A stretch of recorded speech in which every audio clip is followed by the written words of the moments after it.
मित्रों, हम सभी ने देखा है दिल्ली जंतर मंतर पे किस तरह का आंदोलन विद्यार्थियों ने किया, छात्रों ने किया। कहने के लिए ये छात्रों का आंदोलन था, लेकिन छात्र कम उजड्ड ज़्यादा थे।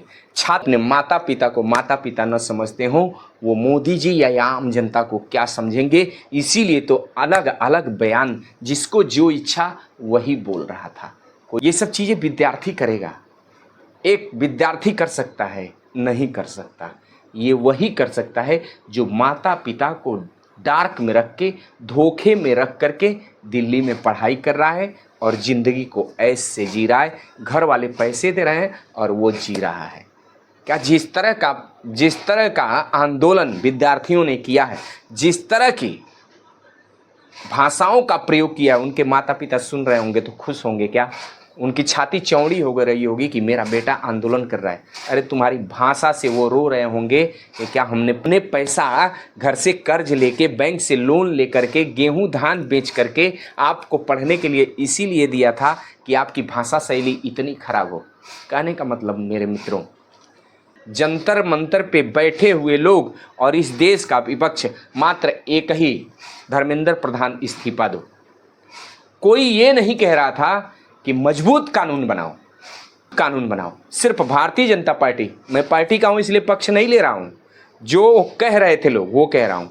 भारतीय जनता पार्टी के नेता, माननीय प्रधानमंत्री जी, माननीय गृह मंत्री जी, सारे लोग ये कह रहे थे कि हम मजबूत कानून बना रहे हैं। ऐसे कानून बना रहे हैं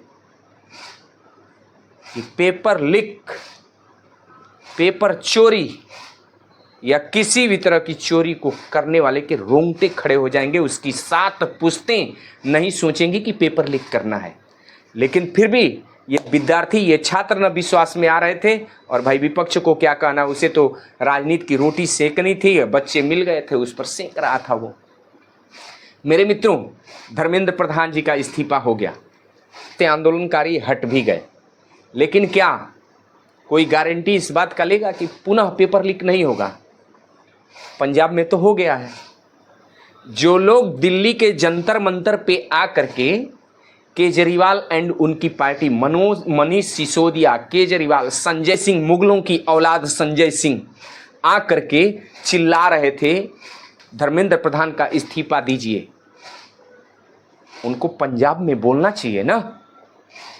केजरीवाल को पंजाब पे बोलना चाहिए ना। मनीष सिसोदिया को पंजाब पे बोलना चाहिए ना।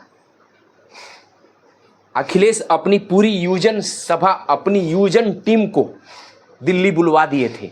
पति पत्नी दोनों लोग गए थे। सपा के बहुत सारे नेता गए थे जो पहचान में आ रहे हैं। ये सपा के नेता पंजाब जाएंगे? पंजाब के विद्यार्थियों के साथ भी अन्याय हुआ है भाई।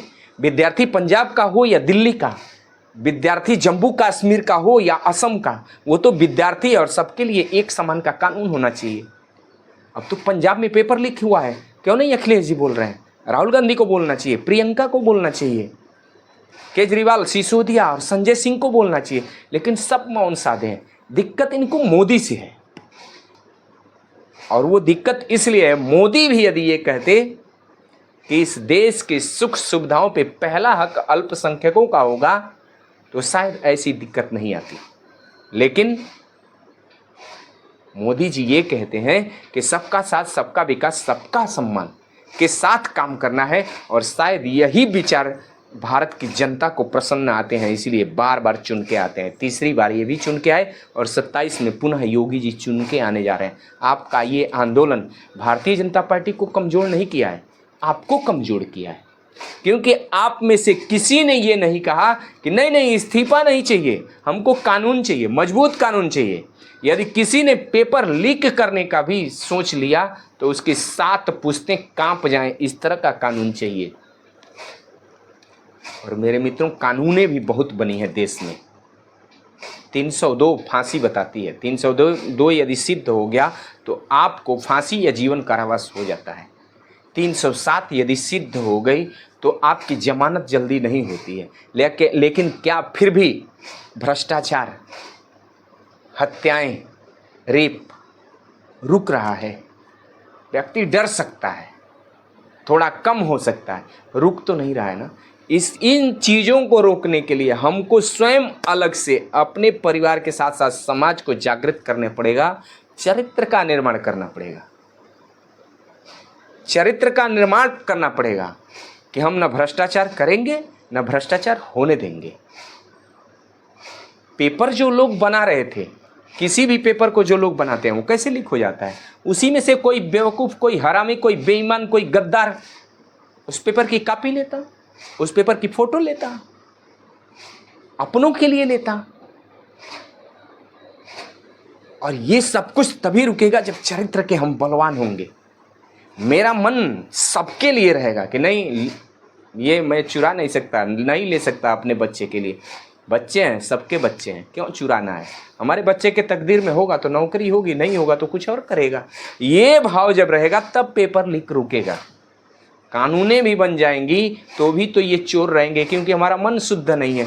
इसलिए मन को शुद्ध करना पड़ेगा। इस पर भी काम सरकारों को करना चाहिए और हम सबको भी करना चाहिए। पेपर बनाने में जा रहा हूँ तो मेरे अंदर ये रहे कि नहीं, ऐसा नहीं होने देंगे।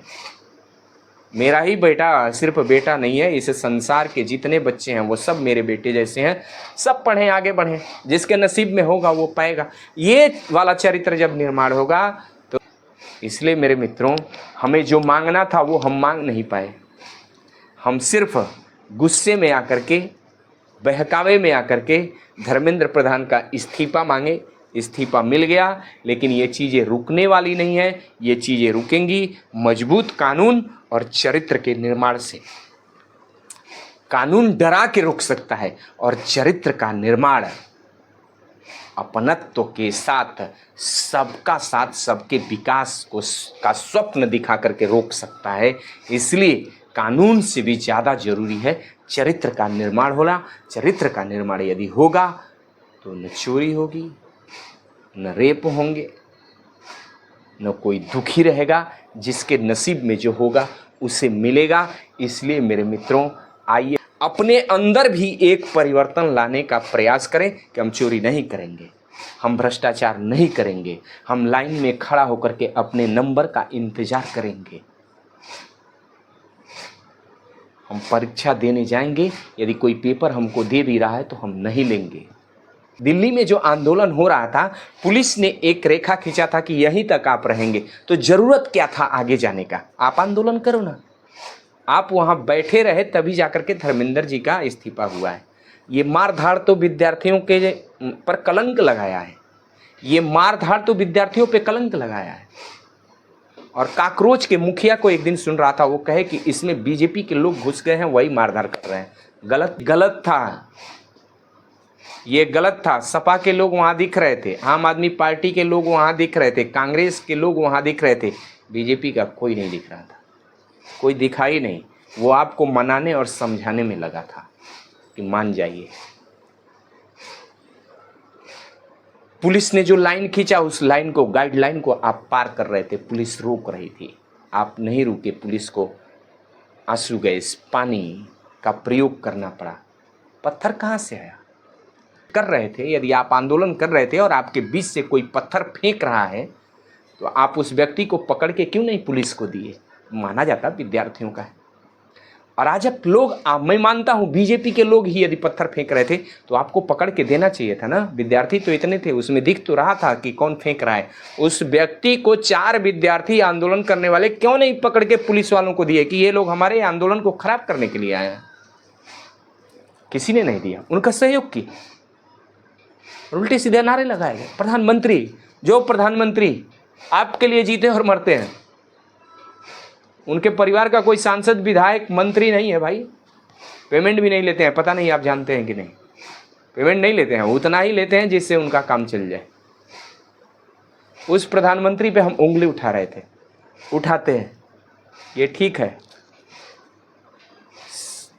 एक ही बार सब कुछ मिलता है। ये चांस से यदि हमको, आपको, इस देश के विद्यार्थियों को, इस देश के किसानों को, इस देश के नौजवानों को यदि मिला है तो इसका आनंद उठाइए, पढ़िए, लिखिए, आगे बढ़िए। कुछ भी करने से पहले सोचिए। राजनीतिक लोग हमको और आपको भड़का करके अपनी राजनीति सेट करेंगे, हम लोगों का जीवन नहीं बनाएंगे। हमें यदि जीवन बनाना है तो संघर्ष करना पड़ेगा, मेहनत करना पड़ेगा, पत्थर पे लकीर बनानी पड़ेगी, तब जाके हमारा संघर्ष पूर्ण होगा और हम कामयाब होने वाले हैं। मेरे मित्रों, यह आंदोलन विद्यार्थियों के चरित्र को नीचा किया है, आप ऊपर नहीं गए। एक विद्यार्थी ऐसा नहीं हो सकता। विद्यार्थी को सिर्फ अपनी पढ़ाई और अपनी मेहनत पे विश्वास रखना चाहिए। चोरियां रुकेंगी वास्तव में हम जब विद्यार्थी बनेंगे, वास्तव में जब हम समाजवादी बनेंगे, समाज के लिए सोचेंगे, तब जब अपने परिवार के लिए सोचेंगे और ढोंग करते रहेंगे हम समाजवादी हैं, तो न समाज बचेगा, न परिवार बचेगा, न राष्ट्र बचने वाला है। और जब हम वास्तव में समाजवादी बनेंगे, जिसमें आता है कि समाज के अंतिम व्यक्ति का भी उत्थान हो और समाज के ऊपर वाले व्यक्ति का भी उत्थान हो, इस बीच में पढ़ने वाले सबका उत्थान हो, सब अपने हैं, सबका उत्थान हो, तब जाके समाज बदलेगा। और यही समाजवाद है कि हर व्यक्ति के विषय में सोचें। उसे समाजवाद नहीं कहते कि मेरा परिवार आगे जाए, अगल बगल के लोगों को लूट के आगे जाए, ये समाजवाद नहीं, ये तो व्यक्तिवाद है, ये तो अपने लिए इसे जीना कहा जाएगा। इसलिए विद्यार्थी बंधुओं से ये आग्रह करता हूँ, पढ़िए लिखिए, आगे बढ़िए, हम सबकी शुभकामना है। अब तो धर्मेंद्र प्रधान जी बदल गए, अब शायद आप लोग मन से पढ़ेंगे। मेरी शुभकामना है कि आप लोग पढ़िए, आगे जाइए। जय सिया राम, भारत माता।